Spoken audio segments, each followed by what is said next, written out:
Hey everyone, I'm Mike from theparkprodigy.com, and on today's video I'm over at Epic Universe. And what if I told you that with the right early park admission strategy at Epic, you can almost guarantee that you'll get on all 11 rides. So when you start planning on what you should do during early park admission, you're probably wondering which land should you hit first, whether you go over to Super Nintendo World, or should you just skip rides during early admission and go over to Harry Potter and the Battle of the Ministry and wait for that to open up. And here's what throws some families off. The rides that were open for early admission when Epic opened up aren't necessarily the rides open right now. And that's why I'm here at the parks, and I'm about to answer every single question you have to give you the complete game plan that will transform your theme park experience from chaotic and stressful to, dare I say, absolutely epic.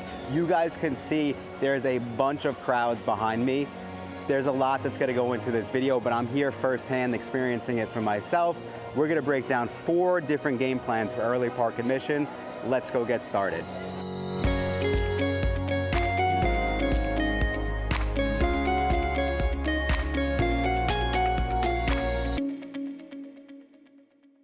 Thank you again so much for checking out this video. Like I said, I am about to break down the best way to tackle early park admission at Epic Universe. And one of the things we do have to start with is it's important to make sure that you understand which rides are open for early park admission, because they can change, and they have even changed since Epic Universe opened up in May of 2025 until now, the recording of this video, which is early October of 2025. So here are the attractions that are currently open for early park admission at Epic Universe. In Super Nintendo World, we have 2 rides. We have Mario Kart Bowser's Challenge and Yoshi's Adventure. It's important to note that at this point in time, Donkey Kong Minecart Madness is not part of early park admission. Over to Celestial Park, we do have Stardust Racers and the Constellation Carousel open. And over to Dark Universe, we have Monsters Unchained, the Frankenstein Experiment, and the Curse of the Werewolf. Some other important things that I will say going into, you'll see how my day went and what you should do for early park admission. Some important things to keep in mind is I always recommend to arrive early. And what I would say by early is I recommend to arrive 45 minutes to an hour before early park admission even starts. So if you're staying in an official Universal Orlando hotel, what I found was that the transportation, they say that it will start an hour before the early park admission starts. We stayed at Endless Summer Dockside, and we actually got over to Epic at 7:55. Another important thing to keep in mind is at this point in time, Universal Orlando is allowing both guests that have early park admission and also just regular admission guests in the park, when that hour starts. That doesn't mean that guests without early park admission can go on the rides. However, you're all going to be in that crowd. So it's important to keep that in mind. And that brings me into my next tip is make sure that you know where you're going, which rides you want to go on when you show up at Epic. If you're going to Super Nintendo World or Dark Universe from the front of the park, you're going to go left. And if you're going to the Isle of Berk or Harry Potter and the Battle at the Ministry, or I should say the Ministry of Magic, which is the land, you're going to go right.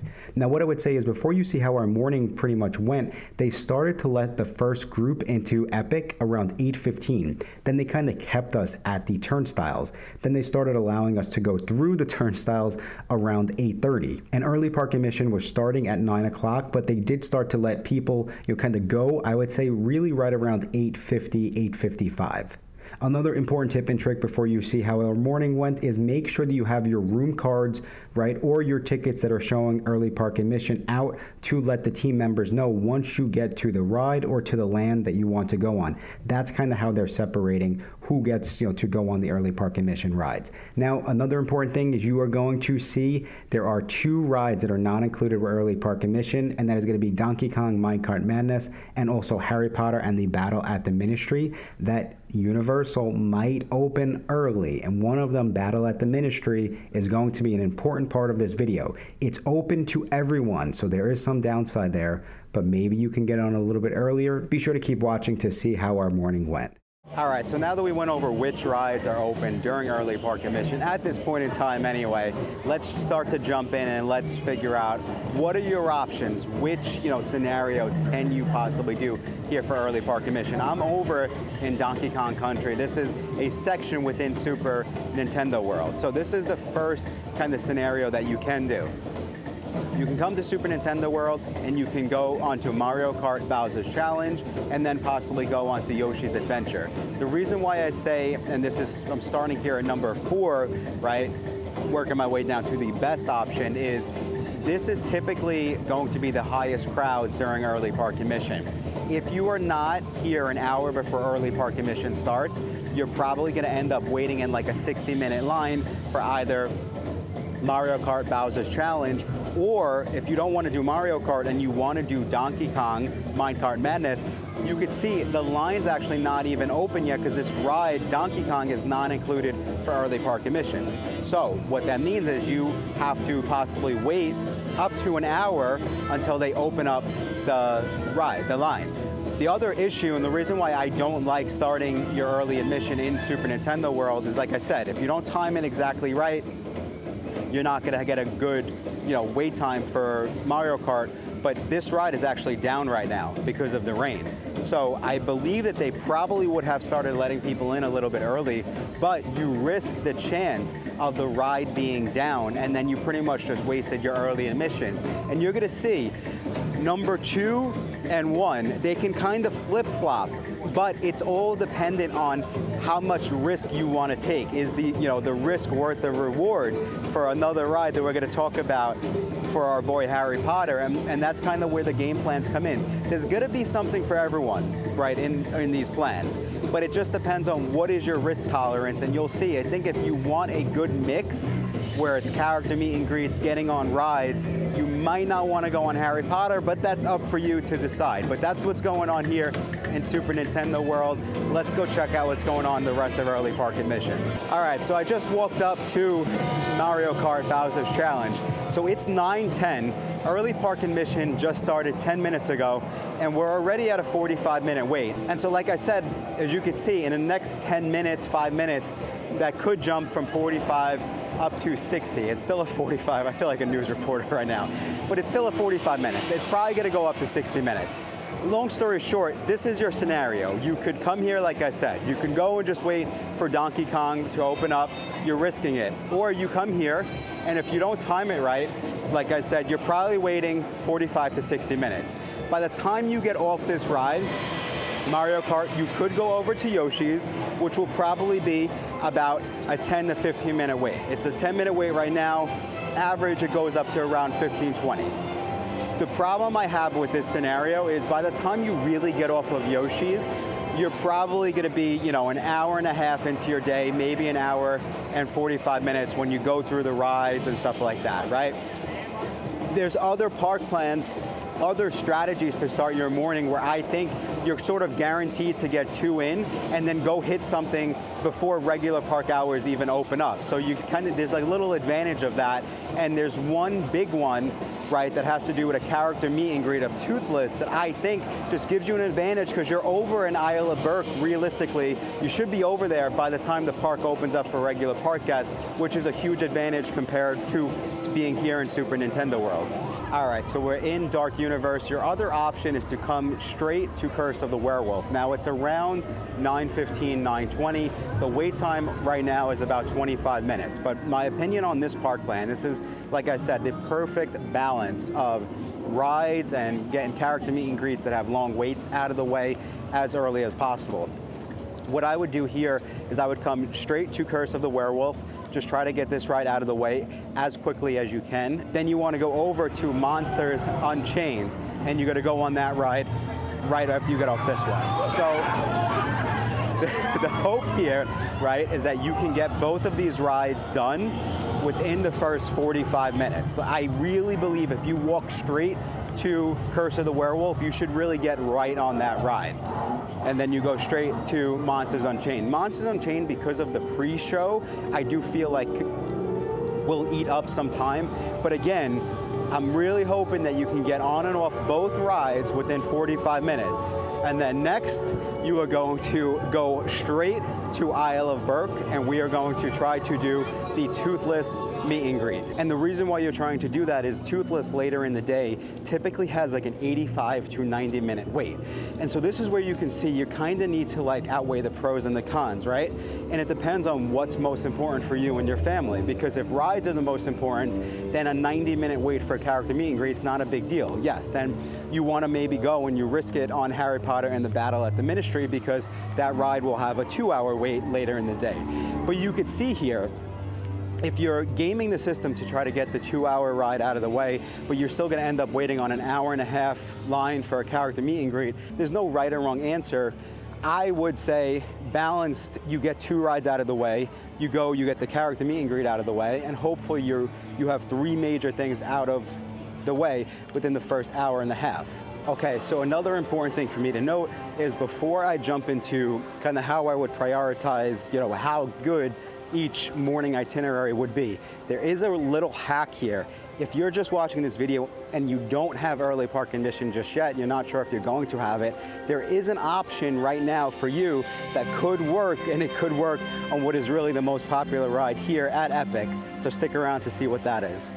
Okay, so option number 3 on the order you can go and use your early park admission. And so as of the time of the recording of this video, we actually do have Stardust Racers will be reopening today. And so for the purpose of this video, I am going to say Stardust Racers will be open when you come to Universal Orlando. So option here is if you're not crazy about the character meet and greets and you're ride heavy, what I think is a great way to get on as many rides as possible is to come and you can hit Stardust Racers first.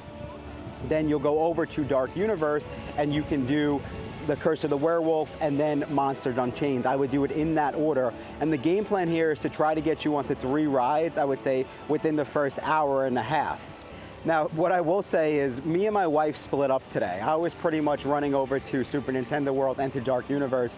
She did go to Harry Potter and the Battle at the Ministry. We're waiting right now, it's around 9:30, and we're waiting to get into Isle of Burke to see what it's like to try to get on and do the meet and greet for Toothless.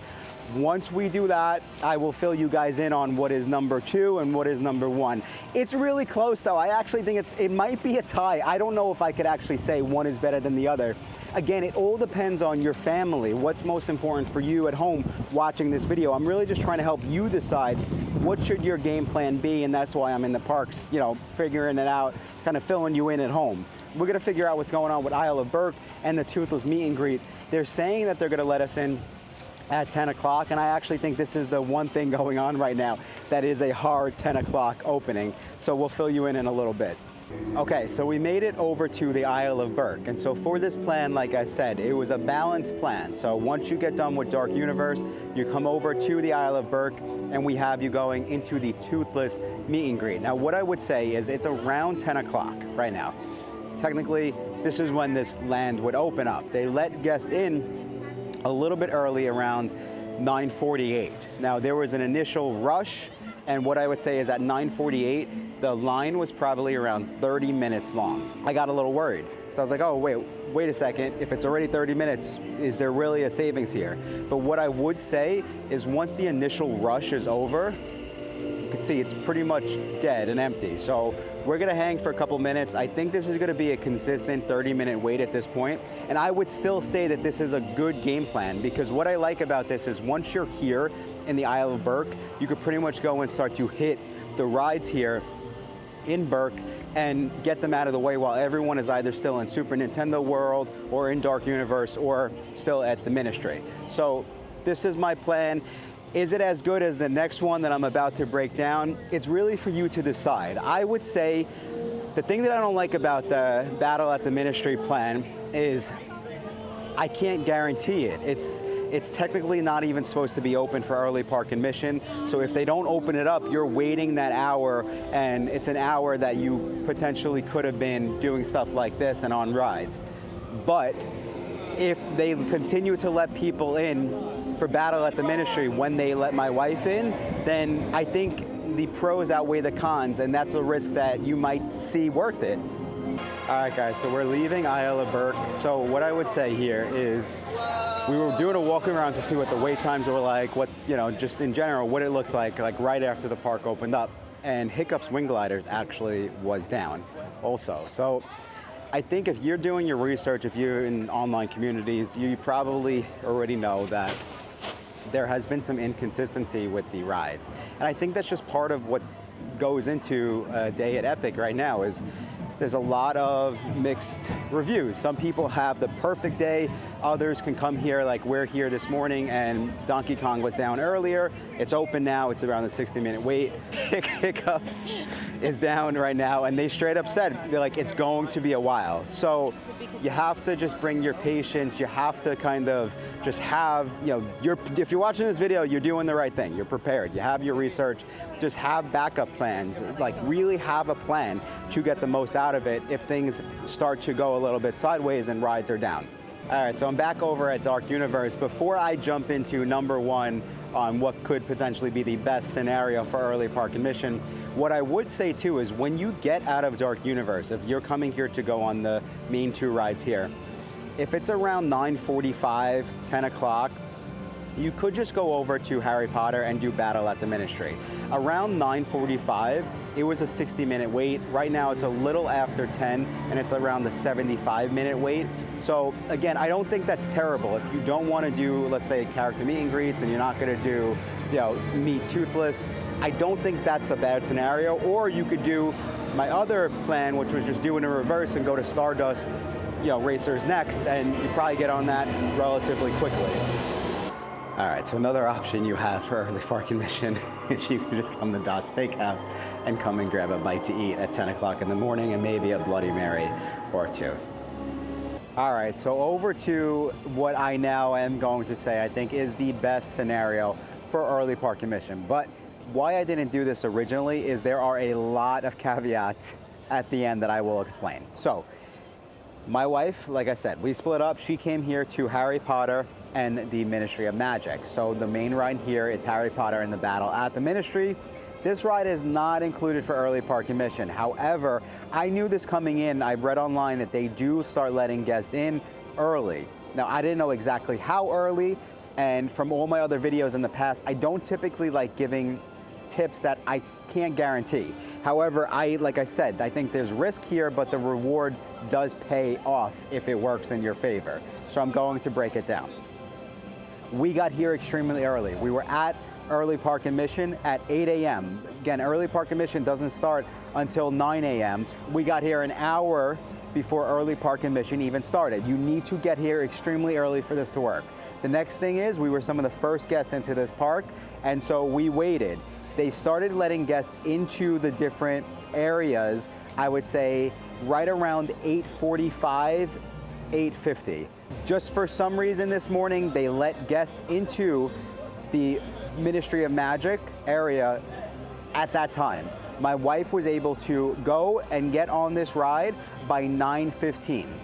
So that is 15 minutes in, and this is the most popular ride here. So as you can see, if that is the case, then it definitely pays to come and try this. Now, here are the caveats, okay? This isn't guaranteed. This is technically not part of early park admission. So you could come here and you could end up waiting until 10 o'clock in the morning when the park opens up. The other thing that I don't like about this is because it's not part of early park admission, when you're waiting here, even if they let you in a little bit early, essentially everyone's with you. It's early park admission guests, it's families who don't have early park admission, it's everyone.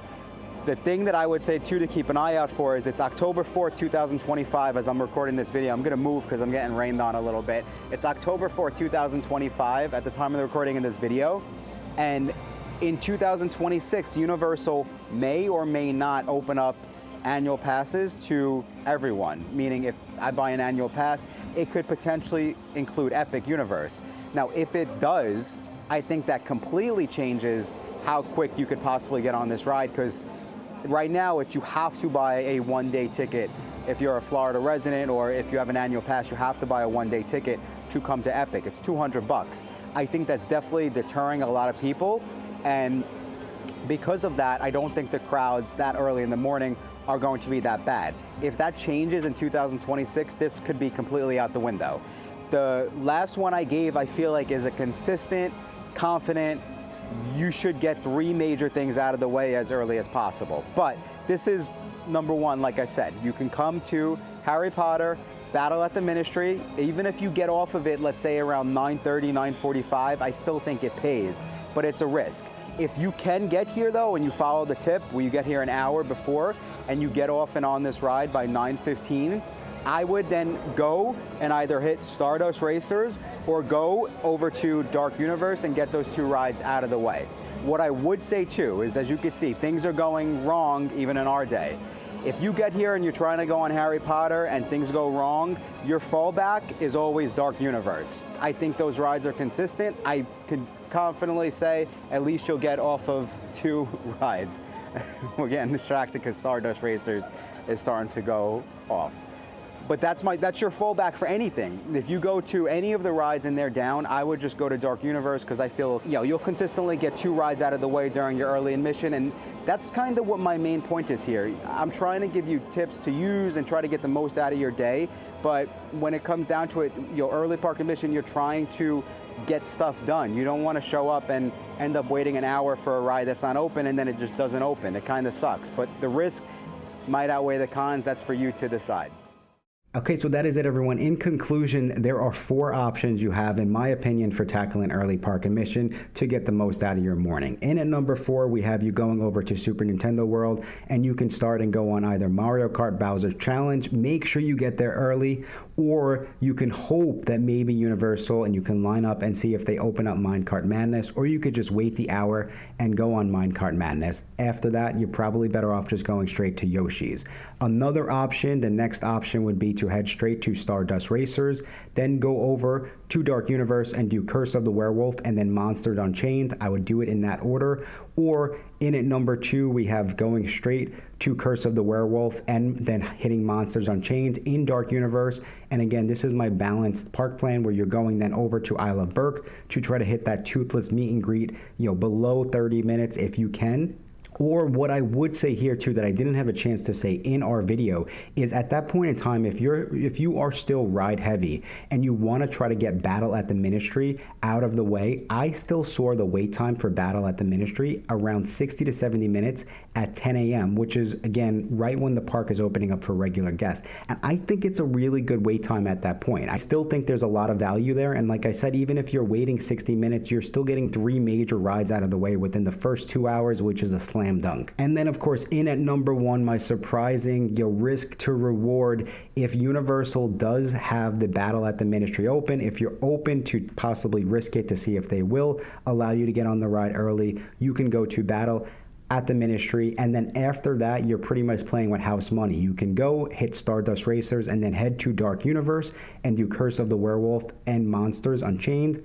Or if you want to do Battle at the Ministry, then go and try to wait for the Toothless meet and greet. You could do that as well. And what I would say too is I personally watched a lot of videos going into my day at Epic Universe this last time around to see what some of the other content creators have been saying about early park admission. And one of the things that I saw pretty frequently was that Monsters Unchained has pretty much just been a walk-on 15 to 20 minutes, all day, every day. And when I was creating the video, I was kind of like, well, I still feel like it's the safest bet going to Dark Universe if that's kind of what works best for you. If you just want to make sure you're getting 2 rides out of the way, I still feel like Dark Universe is the best bet. But I was like, well, how is the wait time? Like, is the savings there? Does the analysis make sense? What I personally saw on my day is the opposite of what people have been saying. So I checked wait times around 1 o'clock in the afternoon, and what I saw was Monsters Unchained was a 45-minute wait, and Curse of the Werewolf was a 65-minute wait.